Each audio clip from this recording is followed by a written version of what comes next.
bingi. Tinatawag kita. Wala akong nadidinig. Kanina pa ako sumisitsit dito. May pangalan ako. Ano? Utoy? Ang bantot! May mas babantot pa ba sa pangalan mong Moy-Moy? Sira ulo ka! Sige lang, saktan mo ko. Ayun, nakatingin dito yung principal oh. Pasalamat ka. Salamat. Nang gigigil na ako sa'yo ah. Bakit ba? Tinawag ba kita dito para mainis ka lang? Nananahimik ako, ikaw ang lumalapit. Bakit? Sa inyo ba tong field? Bakit, sa inyo ba? Umanda ka mamaya! Ayan! Nananakot ka na naman! Si Boy Banta! Boy, iyakin! Sino kaya umiyak nung isang araw, ha? Nakachamba ka lang, oy! Okay! Alas ka, ka! Lahat na lang ba ng kilos ko mali para sa'yo, ha? Oo, pagkakamali ka dito sa mundo. Baka pag tinanong natin ang langit, mapahiya ka. Huwag mo idamay ang langit dito, ha? Oh, bakit? Natatakot ka, ano? Sige lang! Pag umalis yung principal dun sa bintana, makikita mo hinahanap mo. Mukha ba akong may hinahanap? Nagdodrawing lang ako dito eh. Mahirap!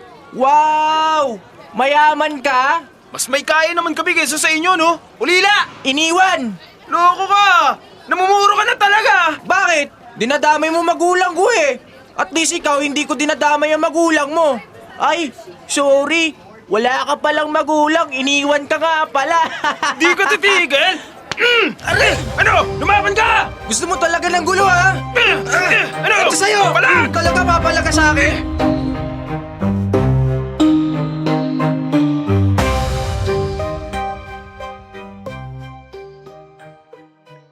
Dear Love, nakita ng principal ang buong pangyayari. Sinabihan kami na gusto niya makausap mga magulang namin na kaklase kong si Moy-Moy. Tago niya na lang ako sa pangalang Utoy. 18 years old ako nang mangyari ito. Ulila na po ako sa magulang, bata pa lang ako.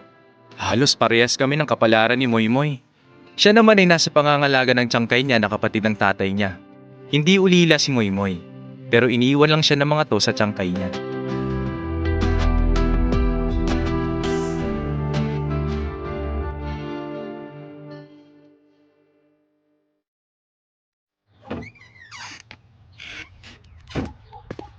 Tsupako, mano po? Kaawaan ka. Kumain ka na dyan. Kayo po? Mamaya na ako. Tatapusin ko lang tong kinukumpuni ko. Ano po yan? Tinatanong mo pa. Hindi mo ba nakikita? Bakit nyo nga po kinakalikot yung induction cooker? Kinukumpuni ko nga. Nasira kanina eh. Marunong ba kayo na ayusin yan? Kakalikutin ko ba kung hindi? Marunong po kayo ng electrical? Hindi. Po? Paano nyo aayusin yan? Matagal na nga kasi to, di ba? Nasira. Kaya sinusubukan kong ayusin. Pag hindi naayos, edi bibili tayo ng bago. Baka naman po sumabog yan. Ha? Bakit sasabog? Mamaya may magalaw kayo tapos mag-short. Baka masunog pa tong bahay. Ganun ba? Di bale, bibili na lang ako ng bago mamaya.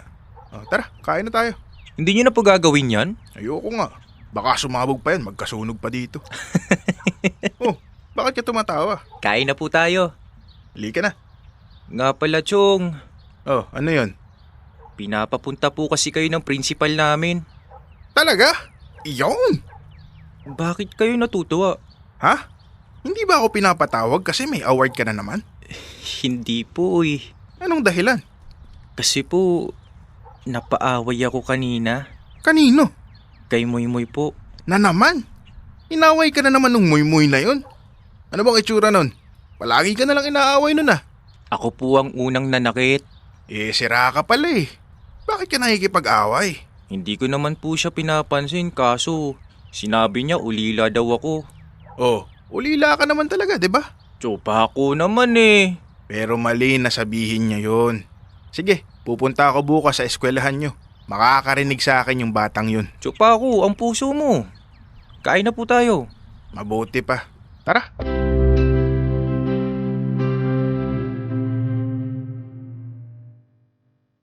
Si Tsopa ako ang kapatid ni Mama na nagpalaki sa akin. Bago kasi ako ipinanganak, pumanaw na si Papa. Kaya kinukup niya si Mama hanggang sa maipanganak ako. Pumanaw si Mama matapos niya akong ipanganak. Hindi pa nag-aasawa si Tsopa ako. Sabi niya kasi darating naman yon. Kailangan niya lang mag-ipon. Kaso, paano siya makakaipon lahat ng kinikita niya sa akin na pupunta? Kaya ipinapangako ko sa kanya na pag may trabaho na ako naman ang mag-aalaga at gagastos para sa kanya. Minsan nga naiisip ko din kung ako ba talaga ang dahilan kaya hindi pa siya nag-aasawa eh.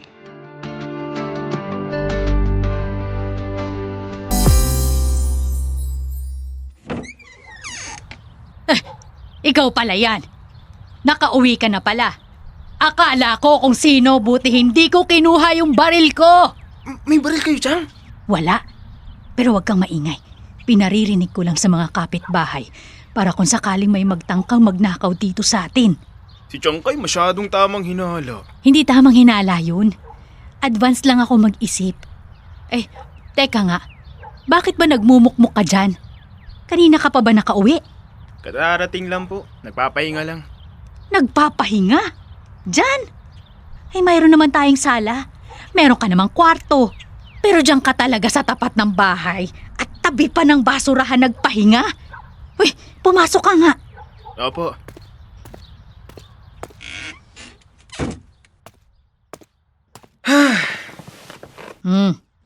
Wala ka bang sasabihin? Wala po. Okay. Kamusta naman sa eskwelahan? Ganun pa rin po. Paanong ganun pa rin? Gaya lang po ng dati. Minsan masaya. Minsan boring. Okay. Kamusta si Miss Dingwal? Sinong Miss Dingwal?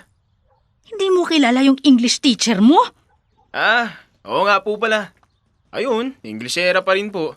Pero pag nagagalit, ang galing magtagalog. Sinong pinapagalitan? Ikaw? Naku, hindi po. Hindi po ako. Yung iba po. Mabuti naman. Tulog po muna ako. Sandali, nag-uusap pa tayo. Wala ka bang sasabihin? Po? Wala po. Kumusta naman si Mrs. Alumihon? Alumihon? Wala naman po akong teacher na Mrs. Alumihon. Wala talaga, kasi principal nyo yun. Si Principal Alumihon pala. Okay naman po siya. Malakas pa siya. Sira ulo ka. Bakit naman manghihina yun? Ngayon, wala ka bang sasabihin sa akin? Wala naman po. Nakakahiya naman kaya ako na ang magsasabi sa'yo. Pinapupunta ako sa eskwelahan ng principal nyo bukas. Bakit po kaya? Baka bibigyan ka ng award. Totoo po ba yan? Anong award daw po? Besin maang-maangan. Ano na namang ginawa mo, ha?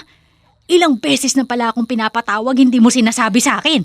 Baka nakakalimutan ko po. Kung kalimutan kitang bigyan ng baon, ha? Tsangkay naman. Sabihin mo na kung bakit bago ako magalit. Bakit ako pinapatawag? Kasi po, napaaway po ako. Bakit? Kasi po, inasar niya ako. Nino?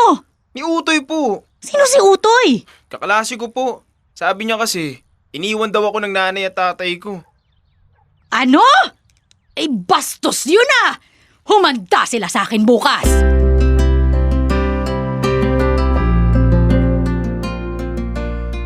Sa totoo lang, nagsisi din ako kung bakit ko nasabi na iniwan si Moymoy ng mga magulang niya. Baby pa si Moymoy, palagi nang nag-aaway mga magulang niya. Araw-araw nagsisigawan kaya kinuha si Moymoy ng tiyangkay niya. Makalipas ang ilang araw, naghiwalay naman ang magulang ni Moymoy at nagkanya-kanya na. Sa edad na 50, di pa rin nag-aasawa si Tiyangkay. Nagkaharap kaming apat sa principal's office. Nag-aaway yung dalawang matanda pero napagsabihan ng principal kaya tumigil. Akala namin tapos na.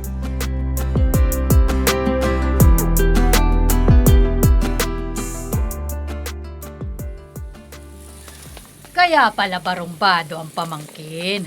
Kasi barumbado ang tsuhin. Kaya pala masama ang ugali ng pamangkin kasi sobrang sama ng ugali ng tiyahin.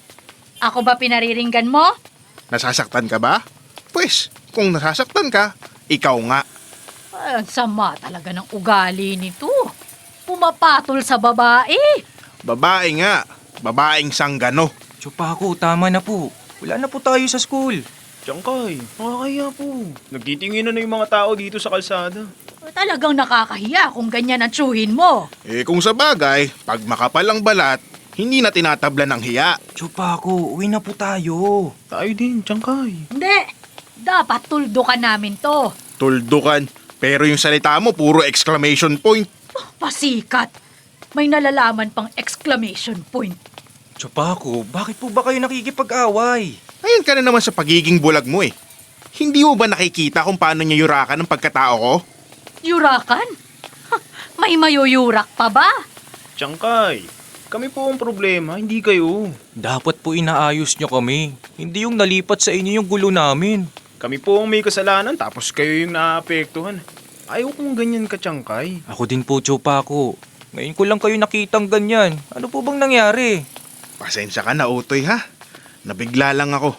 Kumulo kasi yung dugo ko nung sabihin niyang ulila ka eh. Ano? Moy, sinabi mo yon? Opo, nabigla lang din po ako. Kaya sana huwag ka nang makipag-away dahil sa akin. Patawarin mo din ako, Moy. Masyado lang akong protective sa'yo. Kaya nawala ako sa sarili ko. Chopako, sana wag na kayong mag-away. Makipagbati na kayo sa tita ni Moy. Tiyangkay, ikaw din makipagbati ka na. Ayoko. Mas ayoko. Chopako, ayaw kong may kaaway ka. Makikipagbati na din ako kay Moy at makikipagkaibigan. Basta makipag-ayos ka lang sa tita niya. Ako rin, Tiyangkay. Ganun din ang gagawin ko. Utoy, patawarin mo na ako sa pambubuli ko sa'yo, ha? Tsaka dun sa nasabi ko. Ako din, Moy. Sorry sa nasabi ko. Mali ko yun. Sana maging magkaibigan tayo. Kalimutan na natin yun. Itong mga batang to. Naiiyak ako. Nakakahiya tuloy. Nasa kalye tayo. Mas nahiya ka talagang umiyak kaysa makipag-away? Ano? Sabi ko, patawarin mo rin ako sa mga nasabi ko. Hindi ko ugaling makipag-away. At lalong hindi ako nakikipag-away sa babae. Maling-mali ako. Patawad. Kalimutan na natin yon. Ang mahalaga, ayos na mga pamangkin natin. Dahil dyan, tara, magpapakain ako. Sagot ko. Nice! Tara na!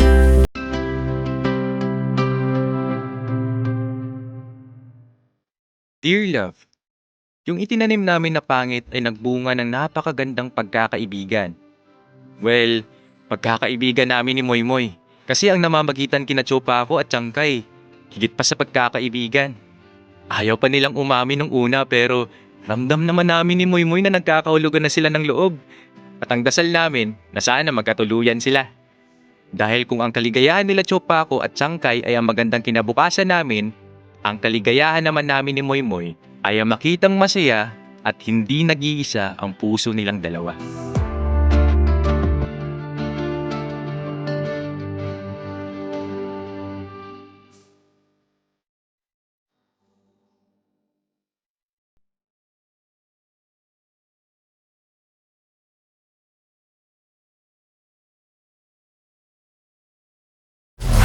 Metro's #1 Love Radio. 'Basic.